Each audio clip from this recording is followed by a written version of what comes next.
నిన్న కేబినెట్ సమావేశం నిర్వహించాడు చంద్రబాబు నాయుడు గారు. పవన్ కళ్యాణ్ గారు లేని కేబినెట్ సమావేశం. ఆ సమావేశంలో అనేక అంశాల మీద చర్చ జరిగి కొన్ని నిర్ణయాలు కూడా ఫటాఫటా తీసేసుకున్నారు.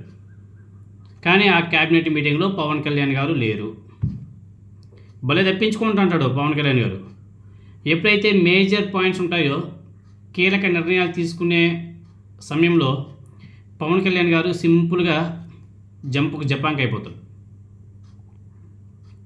ఇప్పుడు ఈ కూటమి ప్రభుత్వం ఏదైతే నిన్న కేబినెట్ సమావేశం నిర్వహించిందో దాంట్లో కొన్ని కీలక నిర్ణయాలు తీసుకున్నారు. ఆ నిర్ణయాలు వాళ్ళు సమర్థించుకుంటున్నారు, కానీ చాలామంది దాన్ని వ్యతిరేకిస్తున్నారు. వినాశకాలే విపరీత బుద్ధి అనే సామెత ఒకటే ఉంది. ఆ విధంగా నారా చంద్రబాబు నాయుడు గారు తన క్యాబినెట్ తీసుకున్నటువంటి నిర్ణయం అలానే ఉంది అని చెప్పేసి చాలామంది మాట్లాడుకుంటున్నారు.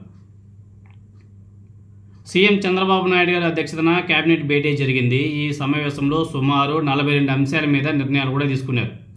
ఇందులో మెయిన్గా చెప్పాలంటే రాజధాని రెండో విడత భూసేకరణ క్యాబినెట్ ఆమోదంతో కూడా వేసింది. ఎన్ని ఎకరాలంటే అప్రాక్సిమేట్లీగా 44,000 ఎకరాలను రాజధానిలో సేకరించాలని చెప్పేసి మంత్రిమండలి నిర్ణయించడం ఇక్కడ జరిగింది. గతంలో సేకరించినటువంటి 50,000 ఎకరాలు కాకుండా మరో 44,000 ఎకరాలు సేకరించాలని చెప్పేసి క్యాబినెట్ ఆమోదం కూడా తెలిపేసింది. ఇప్పటికే రైతుల నుంచి 33,000 ఎకరాలకు పైగా సేకరించినటువంటి భూమిని అక్కడేమి ఇంకా కన్స్ట్రక్షన్ కూడా పూర్తి కాలే. అలాగే ప్రభుత్వ మరియు ఇతరత్ర భూముల్ని కలుపుకుంటే రాజధానికి గతంలో 50,000 ఎకరాల ల్యాండ్ ఉంది. 1,000 ఎకరాల్లో అద్భుతమైనటువంటి రాజధాని నిర్మించవచ్చు. అయితే ఏ రాజధాని అయినా సరే రాత్రి అభివృద్ధి చెందదు అన్నది ప్రతి ఒక్కరు కూడా తెలుసు. ఎందుకు అమరావతి కూడా మినహాయింపు ఏం కాదు. ఇప్పటికే 10 ఏళ్ళు అయిపోయింది కదా, 10 సంవత్సరాలు అయిపోయింది, 10 సంవత్సరాలు పైగానే అవుతుంది. 10 ఏళ్ళప్పుడు రాజధాని కోసం తీసుకున్నటువంటి భూముల్ని అభివృద్ధి చేసినటువంటి పాపాన పోలేదు. వైఎస్ఆర్ కాంగ్రెస్ పార్టీ హయాంలో రాజధానిని పూర్తిగా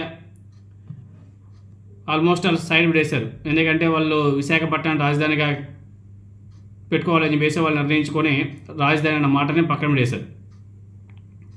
కూటమి ప్రభుత్వం కొలువు తీరిన తర్వాత రాజధాని నిర్మాణం మీద ఏదో హడావిడి అయితే చేస్తుంది. కేవలం రాజధాని కోసమే 60,000 కోట్లు రుణం తెచ్చుకోవడానికి అన్ని ఏర్పాట్లు కూడా కూటమి ప్రభుత్వం చేసుకుంది కూడా. సాక్షాత్తు ప్రధానమంత్రి మోదీ గారి చేతుల మీదుగా రాజధాని పునర్నిర్మాణ పనులను కూడా ప్రారంభించింది.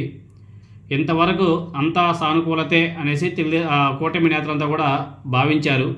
కానీ ఆల్రెడీ ఉన్న భూమికి అదనంగా మరో 44,000 ఎకరాల భూమిని సేకరించాలని చెప్పేసి కూటమి ప్రభుత్వ ఆలోచనల మీద ఇప్పటికే ఆ ప్రాంత సీనియర్ నాయకుడు వడ్డే శోభనాథేశ్వరరావు చాలా తీవ్రంగా వ్యతిరేకిస్తున్నాడు.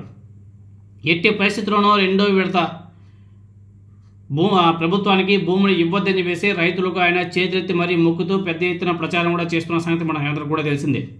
అలాగే 10 ఏళ్ల క్రితం భూములు ఇచ్చినటువంటి రైతులకి ఎలాంటి ప్రయోజనం కలిగించకుండా మరో 44,000 ఎకరాలు తీసుకొని మోసగించాలని చెప్పేసి అనుకుంటున్నారా అని చెప్పేసి రైతులు కూడా ప్రశ్నిస్తున్నారు. అదనంగా 44,000 ఎకరాలు సేకరించడానికి నిర్ణయించడం అంటే 10 ఏళ్ల క్రితం తీసుకున్నటువంటి భూముల్లో అభివృద్ధిని అటకెక్కించడమే అని చెప్పేసి పాత రైతులంతా కూడా ఆందోళన చెందుతున్నారు.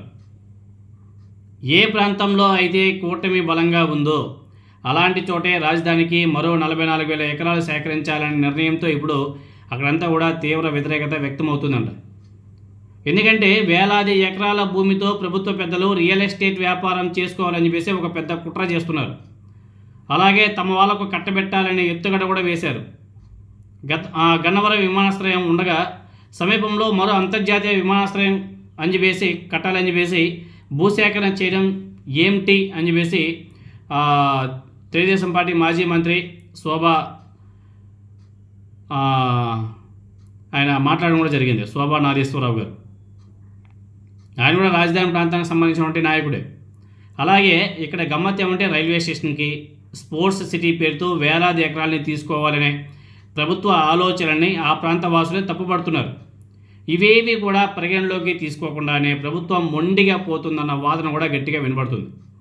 ఇందుకు నిదర్శనంగా కేబినెట్లో 44,000 ఎకరాల భూసేకరణ చేయాలని చెప్పేసి నిర్ణయించారనేసి చెప్పుకోవచ్చు. చంద్రబాబు నాయుడు గారి ప్రభుత్వం అంటే కూటమి ప్రభుత్వం రాజధాని విషయంలో అనుసరిస్తున్నటువంటి విపరీత ధోరణులు కూటమి పాలిట రానున్న రోజుల్లో వినాశానికి దారితీసే ప్రమాదం ఉందనే మాట చాలా స్పష్టంగా వినబడుతుంది, ఫ్యూచర్లో కనబడుతుంది.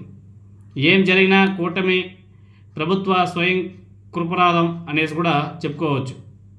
ఎందుకంటే 2,000 ఎకరాల రాజధానికి తీసుకోవడం అనేది ఇంకా వాళ్ళ విజ్ఞతకే వదిలేయాలి. ఎందుకంటే చాలామంది వ్యతిరేకిస్తున్నా కానీ వాళ్ళు మాత్రం బ్లైండ్గా వెళ్ళిపోతున్నారు.